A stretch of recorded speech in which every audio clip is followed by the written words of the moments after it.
This is Research Like a Pro, episode 237, The Ancestor I'd Like to Meet, Ettie Belle Harris. Welcome to Research Like a Pro, a genealogy podcast about taking your research to the next level, hosted by Nicole Dyer and Diana Elder, accredited genealogist professional. Diana and Nicole are the mother-daughter team at FamilyLocket.com and the authors of Research Like a Pro, a genealogist guide.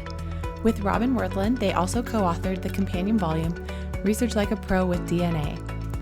Join Diana and Nicole as they discuss how to stay organized, make progress in their research, and solve difficult cases.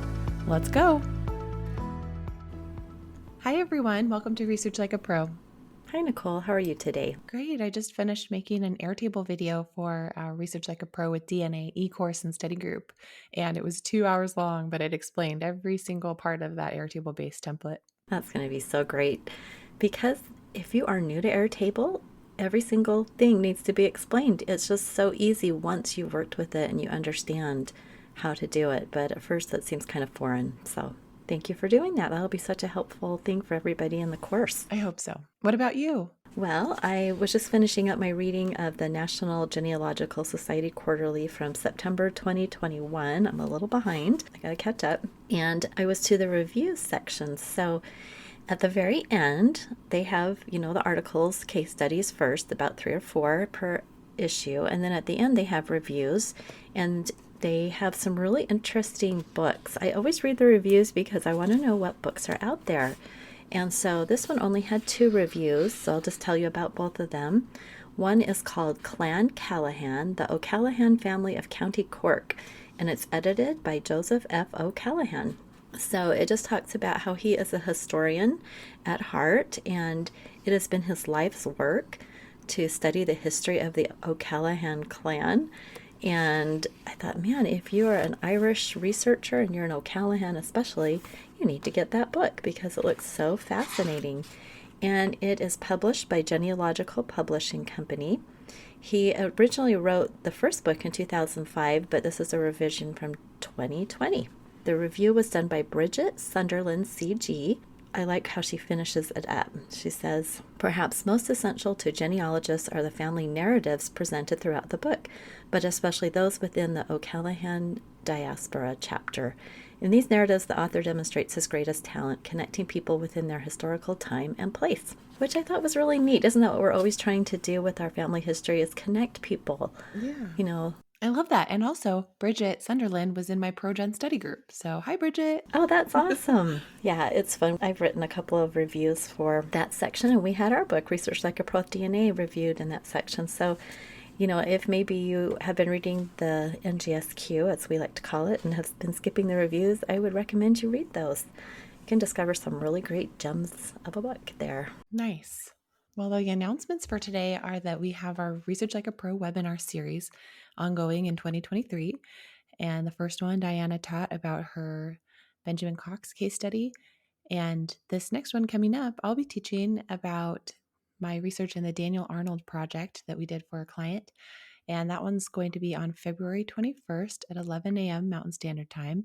That's a Tuesday, and we're going to be alternating every month between Tuesdays and Saturdays. So the first one in January was on Saturday, then February is Tuesday, and back and forth. It's always at 11 a.m. Mountain Time. So we're looking forward to that next one. Oh yeah, it's so fun to do these webinars and be discussing our research and taking questions. I think that's one of the funnest things about a live webinar, is being able to ask whatever question you have as you're watching. And it's fun for us to be able to answer those and explain more things.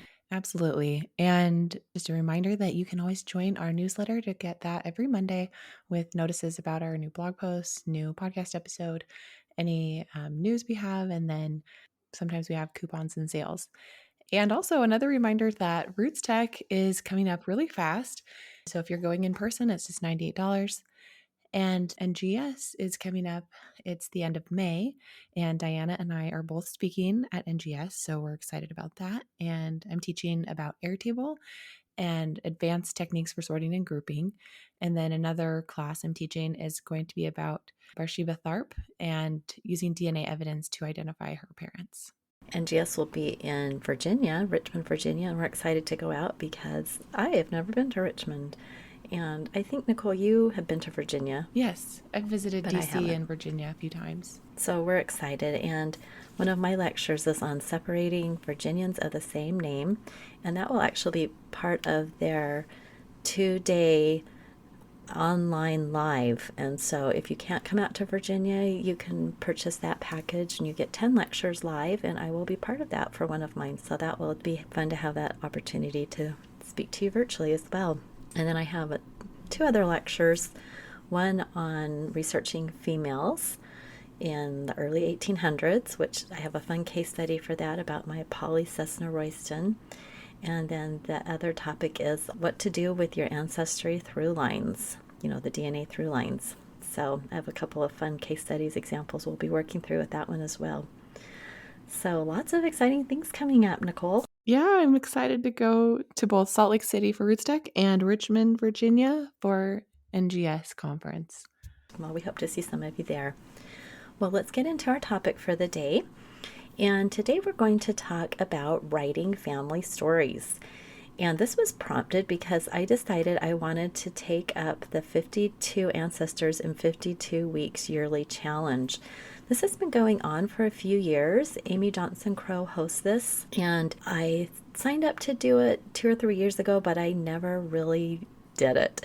And for some reason this year, I saw that email come through and the idea, and I thought, I can do this. I can write a blog post every week following the prompt. They don't have to be long. They can be long if that week I want to write a lot, or it could be short. But I've been feeling the real need to just spend a little bit more time with my ancestors. Don't you feel like sometimes we get so caught up in our client work that we neglect our own ancestors? It is such a great way to focus on the things that are important to you and your own family. To just have that Yeah. reminder of, okay, this week I'm going to learn about or write about somebody in my own family. And I've done so much research over the years, but if it's all hiding in my program or my online tree or in my paper files, that's not as great as having a little story written and put out there somewhere for other people to read. Not to mention that whenever you write, you really internalize that ancestor's life more, and it's a prompt to learn more. So, as we talk about the ancestor for this week that I started with, I'm going to share some things that I learned and some aha moments that came, which I think is really one of the great blessings of writing about our ancestors rather than just researching forever. Got to write. Yeah, I love that. And I was just thinking about, one of the other benefits of sharing family stories on your blog, which is, I think, isn't that the challenge from Amy Johnson Crow, is to share it on your blog? Yeah, on your blog, or she has a Facebook group set up especially for this. So you can even just put a photo and write a little paragraph on her Facebook page, just to share any way Even if you that don't you have a want. blog. Nice. Right. Well, even beyond, the act of doing it and how joyful that can be, it's so cool how you can connect with relatives and cousins, how they can find it if they're searching for the names that you mentioned in the post. And already you have one commenter who was one of our followers who mentioned she's related to this family. I know, it is really fun. And quite honestly, that's how I found out about George W. Dillard not being the father of Cynthia, because someone who read my blog post said, "Oh, I have the Bible pages." So getting your stuff out there is great. Another thing that you could do for writing is to go onto Family Search on your ancestors page and do the little life sketch. Or you could even do a link to your blog or whatever. So I think I might do that with this challenge as well, to make sure I am getting some things put out on Family Search as well for these ancestors, because that really is a collaborative tree that everyone can go on and look at. Yeah, that's so great. Do you think you'll do a link to the blog post, or will you save the post as like a PDF and upload it to the memories section? I think maybe that would be the best. I could do both, but I think it would be nice to just have it available as a PDF. I'll have to think about that. Very cool. Well, let's start off talking about this ancestor, Ettie Belle Harris. You and I had started working on writing a biography of her life when I was just like, I don't know, 14. Yeah, yeah, I think you were a teenager. Right. And the reason I chose to start with Ettie Belle Harris is because the prompt for this first week was the ancestor I'd like to meet. Every week in the 52-week challenge, there's a prompt. And so this was really easy for me because this is my paternal grandmother, but she died before I was born, and so I never met her. And, just like with a parent that you never met, a grandparent that you never met just kind of leaves you with this little bit of a hole, just wondering what she would have been like if you could really have met her. I think that's probably why I encouraged you to research her a little bit more, because I wanted to know more about her. Absolutely. And I wanted to know about all my ancestors. I remember that you gave me a big binder called Book of Remembrance, and I started putting it was like a leather bound one. It was like fancy and it had gold script on the front. I put in pedigree charts. I made a photo pedigree chart and printed it and put it in there. And then I started just copying all of the papers that dad and you had of different ancestors' biographies. And I noticed that some were missing. And one of the ones that we didn't have yet was a biography of Ettie Belle Harris. And so I thought, oh, well, Mom, can you write that? And we just decided to do it together. And you encouraged me to do it for one of my goals for learning and growing in church. So I decided, because we emphasized family history at church, that I would set it as a goal for personal progress, which was a program for young women. So I started gathering remembrances of her. And you encouraged me to write letters to my grandpa, which was her son, your dad, and his sister, Helen, and his aunt, Christine. Yep. So grandpa's aunt, Christine, was kind of more like his age, but she was technically his aunt, right? Right. And she was really close to Ettie Belle because, she was the same age as Bob, Helen, and CH, the three children. Christine's mother died with her birth, and so she just stayed close with their family. So I think she was like another mother figure to Christine. So it was really neat to get those responses back. You came up with some really good questions and sent those off to them, and they all wrote back. And they were all very different in their responses, which I think is so wonderful about interviewing different members of the family to get their perspectives. Yeah, their answers were really different. I noticed the women focused more on like the food and spirituality and longer anecdotes than I remember grandpa's answers were sometimes more funny or just the things that he remembered or wanted to perpetuate were just of a different nature. And I'll have to go back and read all his answers, but some of them were shorter when his sisters were longer. And so it was just good to have three people sharing. Yeah, three perspectives, and you learned from each one of them. So it really was neat to have those. Well, let me just talk a little bit about Ettie Belle so everybody can get the context. She was born on 28 March 1907 in Marietta, Love County, Oklahoma, and died on 22 May 1954 in Sanger, Fresno, California. And she was only 47 years old, which is why I never met her. She died very young because she had contracted rheumatic fever as a child, and she had this rheumatic heart for the rest of her life. So in the letters, they said that they never realized that she had been ill or had felt, really tired. She just never complained. And then, but at the very end of her life, those last few years, she got really ill from her rheumatic heart, but evidently it had affected her whole life. Just nobody knew. So I just think she's such a good example of, making it through all these challenges. And the word that I keep thinking of about her is how she met each one of those challenges with grace. Everybody commented in their letters about her kindness and generosity and her service to others. So you can see it's a person I really need to meet. I'm sad I didn't get to meet her. But my dad, he would always comment on her good cooking. So, food was important to him. After having come through the Depression and not having had enough food lots of days, he always appreciated food, good food, when he could get it. Yeah, that is great. I do remember him talking about the different food that she would cook.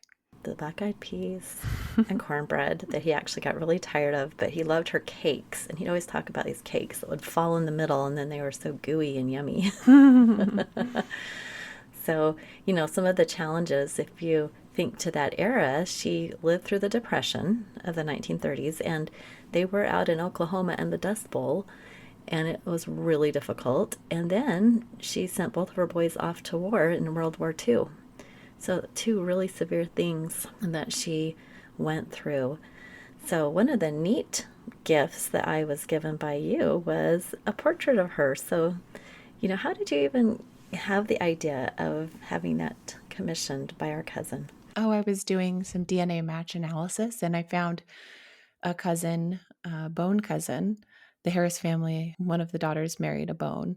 So I found a match out in Oklahoma and got in touch with his son. And he's a painter and he shares a lot of his paintings on Facebook. And so I just reached out to him and kind of was looking at his art and was talking about the DNA match with his dad. And then later I just saw some paintings that he had done and I thought, it'd be really cool to have him paint a portrait of one of my ancestors. And since we're related on this Harris line, it would be cool to see a painting of Ettie Belle Harris. And I had looked at all of her pictures and a lot of them were kind of small and low resolution. And I wanted one of her where she was like smiling.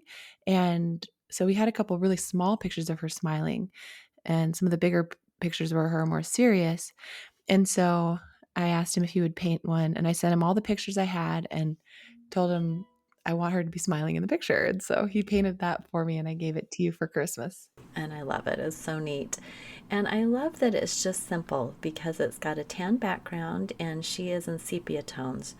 So, wearing a off-white dress, and it just is so fitting with her life. She loved country western music. I discovered that was her life. The West, agricultural life, that's what she knew. So I do treasure that painting and I have it right here by my computer. I get to look at her all the time or have her looking down on me. So it's kind of a neat connection. I love it. Yeah. The other thing that I have as a remembrance of her is a china bowl that I didn't even know was hers until I believe my mother gave it to me. And she said, well, you should have this. This is Ettie Belle's bowl. And I was so excited because I didn't have anything else handed down from her. My other grandmother on the maternal side, I had a lot of things that when she passed away, I inherited or, were given to me. But from Ettie Belle, I only have this bowl and it's kind of beat up. It's a little bit chipped, but it really is a treasure because I think of all the meals that she made and put on her table and probably used this beautiful white china bowl to feed her family. So this is kind of a neat remembrance. That is really neat. I love that you have that displayed in one of your china hutches at home. Yeah, and I actually took a picture of that and wrote a little memory about it and put it on Family Search because I just think it's neat to have little small bites of memories put out there. And so I don't have a picture with her and myself, but I have her china bowl. It's a connection. That's great. All right, so as I was writing this blog post about the ancestor I'd like to meet, I decided I would just write a little bit of a history of her life and, include some pictures. And I realized I had never done a timeline on Ettie Belle. And so I pulled up an Airtable template and started a timeline and put in all the records that I have and put in the interviews from Bob and Helen and Christine. And just tried to get a really good timeline of her life. And it was so interesting when I did that. I put together a few things I really had never thought of. So, for instance, she was born in 1907, and it was still Indian Territory, Chickasaw Nation Indian Territory, because Oklahoma didn't have statehood until later that fall. And so she technically was born in Indian Territory, even though we always say, she's born in Oklahoma. Yeah. So it's always fun to really look at the history. But her parents had been born in Texas, but had moved north just over the Texas and Oklahoma border to Indian Territory by 1900, and we're missing that 1890 census. So, they're in 1880 in Texas, and then 1900 they're in Indian Territory, and so I, don't really know when they moved north, but both the Harris and Fraser families had moved there, and Doc and Alice got married and had these two children. They had Ettie Belle and they had her brother Bert. And the interesting thing that I have seen before, and it reminded me when I did the Airtable timeline, was that in 1910, Alice Fraser Harris, Eddie's mother, reported that she had 3 children but only 2 living. And nobody ever talked about a child that died. So I still don't know who that child was because nobody talked about it. And so that still remains a mystery for me.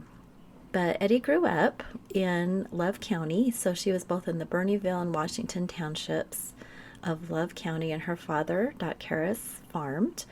And so, realizing that both the families were right there, I hadn't realized she would have grown up with like all of her cousins and aunts and uncles and grandparents all right there around her. Isn't it funny how we just don't put our ancestors in context of their families sometimes? Yeah. Yeah, so I had a neat picture of her, which really is a treasure, with her grandmother, Nancy Briscoe Fraser. And I think it was about 1913, but I love that picture.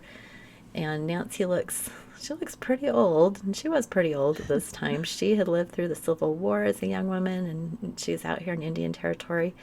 And then she's got these two little grandchildren. And then there's a picture taken the same day of Ettie just sitting on the ground with a doll, this beautiful little china doll. So neat pictures. I've always loved those. So you think the other little boy in the picture is one of the other grandchildren? Do you know who it could be? It's Bert. It's Eddie's brother. Oh, okay. Bert. Yeah. Yeah, that came down through the family. That was Bert. So So cute to see his little pants and the suspenders and their cute little shoes. it's great. And her dress is white and it looks like it's eyelet on the edge. So, I mean, they had some nice clothes. She was dressed up and she got to have her doll in the picture. It was a special day, I think, for those photographs. Yeah, I wonder what the occasion was, if it was a family reunion or just decided to take some pictures. And I'm guessing there were more pictures taken that day that maybe we don't have, that other people in the family have. Yeah. It could have been like the birthday of their grandmother. Maybe Nancy, we'll have to like Fraser. look and see what her birthday was and see if it could have been that same day. It looks kind of like it could have been the summer. Right. The Lots of trees, trees yeah. and sitting on the grass and stuff. Yeah. So Ettie was really young. She got married. She was just barely 17 in 1924, and she and my grandfather, Charles Leslie Schultz, were married in Texas. And so by then, apparently they had moved south again to Texas, where his dad was farming. And his first job was on the LFD ranch, and he worked riding pasture, greasing 50 windmills. So every day he'd get on his horse and have to go tend to these windmills. And my dad did tell, or my grandpa and my dad both told a funny story about how one day Ettie went out with them riding the horse. And after a while, she said, "Well, how much longer?" And he goes, "Oh, we have about 20 more miles." And she said, "Oh, I'm going home." And she made her way back. She'd had enough riding for the day, which I don't blame her.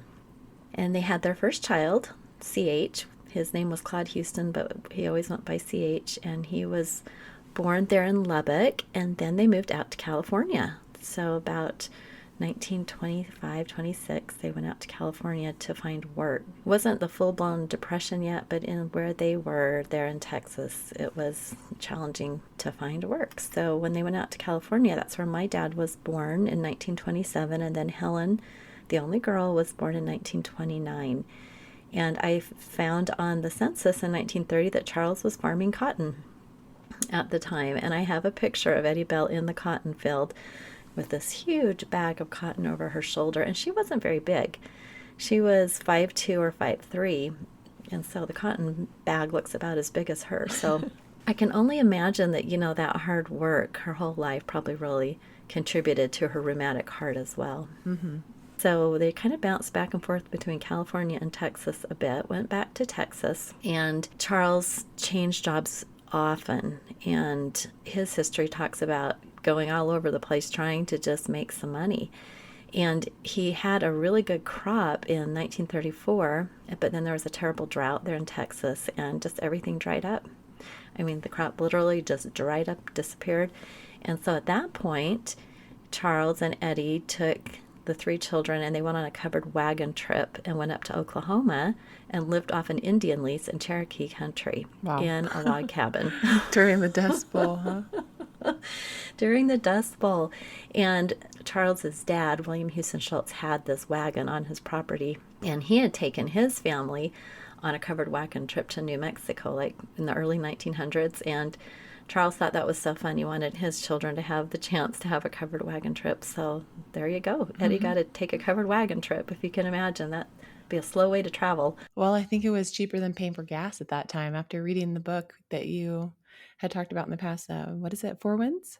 Four Winds, yeah. Yeah, oh my goodness. It was so interesting learning about the family in the book and how they lived in Texas during the Dust Bowl and how just dust and dirt covered everything. And just the cost of gas to get to California was like so expensive. Right. And when I read that book, it correlates exactly with that year, 1934, because in the book, that's the year that it got so bad that the heroine takes off and goes to California. And so Eddie and Charles instead went north to Oklahoma. And my dad has so many funny stories about that time because he was a little boy. It was a grand adventure for them, taking this covered wagon trip. And he has so many funny stories. They lived through a tornado. I mean, I'm sure that wasn't funny at the time, but they lived through it and went down into the cellar and came out, and all the trees were flattened, and they had to go find the cows. So, and then he talked about the dust storms, how the dust would seep in through the cracks. And if you can imagine, in a cabin, it would be really hard to keep the dust out. So they'd have to cover their noses and mouths with handkerchiefs and tried to keep the sand and dirt off the food they were eating. But I can imagine that must have been hard. That must have been really hard to have so much dirt everywhere. Well, it was a dirt floor. So apparently you just could dust everything off onto the floor and then, sweep the floor. But I've heard those dirt floors were so hard, it was just kind of compacted. Okay. So I can't even imagine. But they were only there a few years. In 1937, Charles went west to California, and he went with a friend to find work. And then once he secured work, he sent for Eddie and the children. And my dad would say, it was just like in the book Grapes of Wrath, where they talk about loading everything into the truck and then driving on Route 66 to California. He said that was us. But one of the things that was beneficial for this family was that Charles, when he did go to California, he was able to get work because he'd been there previously and had some contacts there. Unlike in the book Four Winds, the Okies really had a challenge even finding work and were treated so poorly. Right. So Eddie and Charles did have a little bit of a leg up because of their previous time in California. So they settled in Sanger, California, and then World War II happened, and CH enlisted, and then Bob enlisted, my dad, at the end of the war. And during this time, she had a nervous breakdown worrying about her sons. So sad. Yeah, that must have been really scary, not knowing if they were going to come back home, especially after all they'd been through, keeping the family together in those really tough times, only to have them leave and go off to war. Right. And the young men were dying all over the place. There was no guarantee that anybody was coming home, and they were both in the Pacific. They would write letters, and my dad tells the story about how my grandpa would tease Eddie, and she would ask every day if there were letters, and he'd say, no letters, and then he'd give her the letters. So he was always a tease.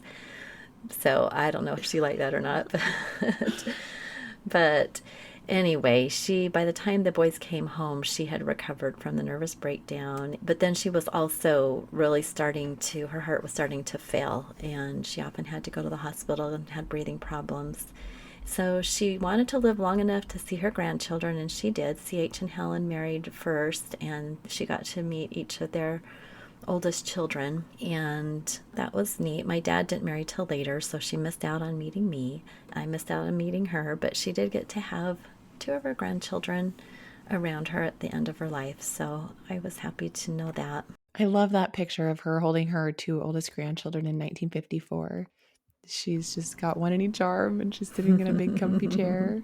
Yeah, and she must have just been so happy to have lived long enough to see them. So when I was putting together the Airtable, I was using my Google Drive folder to make sure I had all the sources I had digitized previously and put in there, and I found her funeral program. And it was so neat to look at that again, and it had the two songs that I am guessing, since she knew she was dying, that she had requested those songs, I would think. But one was In the Garden, and the other was Will the Circle Be Unbroken. So I found those on YouTube and listened to them. And In the Garden is just this beautiful hymn. It was just really, really pretty. And then Will the Circle Be Unbroken was more of a country western song. And I saw in the remembrances from her children and niece that she loved country western music. So I thought that was really fun that The two songs spoke to her love of God and country music. And it was fun to listen to those and think of those being played in her funeral. So I was always curious about what churches they went to, and Helen said that they went to the Baptist, Church of Christ, and Pentecostal. And she wrote in her letter to us that she said, I know she believed in God and prayers. Our friend, a Baptist preacher, came to our house a lot the day before Mama died. He talked with her for a long time. So that was another neat little tidbit that I had not really picked up on before. You know, I think every time we revisit an ancestor, maybe we learn a little bit more or think of something in a different way. Mm-hmm. Especially when you're gathering information from a lot of different sources and compiling it into a written work. Right. So I had a great weekend writing this blog post up and thinking about Ettie Belle and just getting to know her a little better. And I'm so grateful that you did all the work to gather up those stories, because those really did give a lot of insight into her. That was a great project. It was fun, and I wouldn't have done it if it hadn't been for your encouragement. So it was definitely a joint project. It was. So, as we wrap up this episode, I did do 3 tips for writing stories, because I just really thought of some things as I was doing this that made this so much easier. And of course, as we've mentioned all through this podcast, interview family members. Having those written remembrances from Bob, Helen, and Christine added so much to the story of her life. I had documents, I had censuses and birth and death things, but it was those remembrances that brought her to life. So I would encourage anyone out there to get some interviews, however you can do it. Voice recordings, videos, letters. This was just letters, phone calls. And also to, get more people, not just one. Try to get multiple people's stories, because everyone remembers something different. It's amazing, different perspectives. So true. And then if you're starting to write a story of an ancestor for the first time and you've never done a timeline on them, do a timeline. Get your source citations in there and do a source citation for the interviews and the stories, because everybody always wants to know where this information came from. And if you've got it already created in a timeline with a citation when you write, you're all ready to go. So that really helped me as I was writing this. And then finally, a big tip I have is to make sure you've downloaded all the documents. I had Ettie's tree on Ancestry and Family Search, and those were both pretty complete, but I noticed in my own Google Drive folder I hadn't downloaded some of the documents, like some of the censuses. And so I made sure I had everything downloaded just so I have it on my own computer and I'm not relying for online trees. Yeah, it's nice to be able to open your folder for the ancestor and see that you've taken the time to just make sure you downloaded the images for all the documentation you have of them. And it's just a great reminder of what you've done and what you could do in the future if there's things missing. Yeah, I mean, we are really responsible for making sure we have all of these documents, the research, within our grasp as well as uploaded. So it was just a good reminder to me to do all those different things for this ancestor, my grandmother, who I had done quite a bit of research, but in writing, I found I had a few more things I could discover about her. So it was great. Well, good job writing about our shared ancestor, Ettie Belle Harris. And it's always wonderful to talk about our own ancestors on the podcast. Thanks everyone for listening. And we hope you will also write about your ancestors and leave us a comment and share what you've been writing about, and maybe join the 52 Ancestor Challenge as well. All right. Have a great week, everyone. Bye-bye. Bye. Thank you for listening. We hope that something you heard today will help you make progress in your research. If you want to learn more, purchase our books, Research Like a Pro and Research Like a Pro with DNA on Amazon.com and other booksellers. You can also register for our online courses or study groups of the same names. Learn more at familylocket.com/services. To share your progress and ask questions, join our private Facebook group by sending us your book receipt or joining our courses. To get updates in your email inbox each Monday, subscribe to our newsletter at familylocket.com/newsletter. Please subscribe, rate, and review our podcast. We read each review and are so thankful for them. We hope you'll start now to research like a pro.